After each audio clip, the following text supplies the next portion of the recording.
Kami tidak akan menerima keputusan orang yang tidak kami imani, dan kami tidak yakini.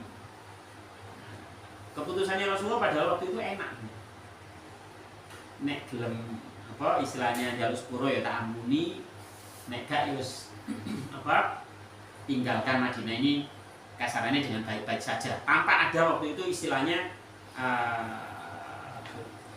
istilahnya pembunuhan dalam tanda kutip, penghukuman, peperangan. Sampai saya agak ragu apakah ini Sa'ad bin Ubadah, ya, kalau saya ingat Sa'ad bin Ubadah itu adalah orang yang dulu di antara kepala sukunya Quraisy masuk Islam dan jadi sahabat dekatnya Rasulullah.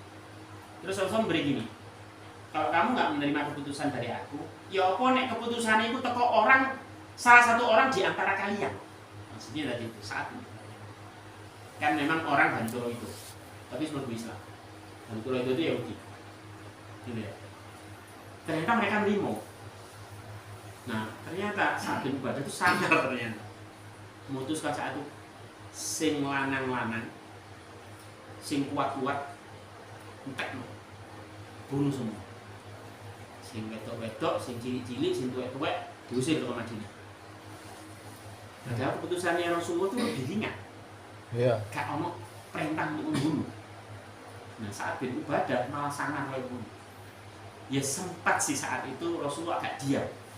Ketika Sa'ad bin Ubadah memutuskan, akhirnya dilaksanakan. Aja nih mereka begitu minta keputusan dari salah satu orang di antara kelompok mereka, dan itu adalah Sa'ad bin Ubadah. Ya akhirnya waktu dilaksanakan, dintek sing mokong-mokong, sing dewasa-dewasa dintek, ada sekitar 200-an orang dintek. Sing liyane diusir dari Madinah. Ketika Rasulullah agak sedikit kasarannya kurang berkenan gitu, langsung datang Jibril. Ya, yang memberitahukan bahwa Allah meridhoi keputusan yang diberikan oleh Sa'ad bin Ubadah itu. Ya, akhirnya Rasulullah udah ya wis, sekarang udah istilahnya ada wahyu yang begitu. Itu kadang-kadang masih menimbulkan konflik di antara para ahli sejarah. Kasus Bani Nadir sama Bani Quraisy itu dianggap Rasulullah melakukan pembantaian. Makanya banyak yang mengatakan Islam itu disebarkan dengan kekerasan dan lain sebagainya begitu.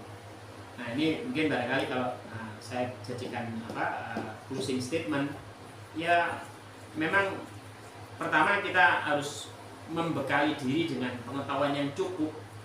Untuk apa? Pada satu saat kita memang mengambil keputusan penting, itu kita punya dasar-dasar yang memadai. Gak usah sing menit-menit kita jadi presiden lah, jadi kepala daerah, nah. Cukup jadi kepala rumah tangga. Iya. Ketika kita sudah punya amanah seperti itu, otomatis suatu saat kita akan mengambil keputusan-keputusan penting. Atau dalam pertemanan, dalam lingkungan ini cakupan sederhana aja, RT, RW sebagaimana yang ada di tengah-tengah kita, atau di organisasi atau di perusahaan, di pondok atau apapun. Kalau di jamiah beliau Kerasan ganti. iya. Gak nurut ganti. Nah, rasanya kita harus punya nek bahasa orang-orang yang belajar fikih ada siasa. Ada politik juga, kita wajib gitu. Walaupun kadang-kadang fikih siasa itu pelajaran terakhir. Iya. Setelah fikih ibadah, terus merono fikih muamalah, terus merono fikih munakahat, rumah tangga, terus merono ada fikih siasa. Berpolitik. Penting karena bagaimanapun kita ini jari ini memang diciptakan oleh, dikehendaki oleh Allah jadi khalifah. Nah, tadi saya garis bawahi kita harus punya bekal yang memadai, tentunya ilmu. Terus ilmu tok apakah cukup?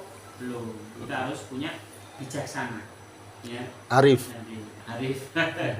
Sungkan ya, ini jenengku lah. Jenenge mbakku pisan.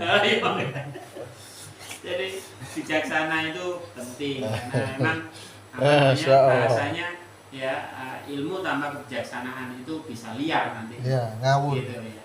Tapi kebijaksanaan tanpa ilmu nanti bisa lemah. Bisa dikomplain, bisa diprotes dan lain sebagainya. Itu mungkin barangkali sekelumit halaman 92 ayat 87 sampai 91 itu kurang lebih closing statementnya. Jadi orang yang punya bekal ilmu yang cukup, jadi orang yang bijak, nah baru nanti bangunan keimanan dan keislaman yang ada dalam diri kita ini akan menjadikan kita orang-orang yang bisa mengambil keputusan dengan baik, gitu ya. Apakah untuk diri kita atau mungkin dalam barangkali untuk lingkungan kita dan sebagainya. Beberapa contoh misalnya, mohon maaf yang saya alami, kadang-kadang ada orang tanya kalau saya begini bagaimana dan seterusnya. Itu di luar hukum kan mungkin mes hitam putih ya. Kalau ilmu fikih secara umum ya, misalnya halal haram dan sebagainya itu kan simpel. Tapi kayak misalnya saya ini harus melanjutkan rumah tangga saya atau saya berpisah, pertanyaan gitu kan, saya ini harus bertindak seperti apa kalau saya jadi pemimpin di masyarakat. Seperti itu kan memang dibutuhkan. Paling enggak dalam kehidupan sehari-hari kita mengalami seperti itu. Itu mungkin barangkali kita buka nasoihnya mengawali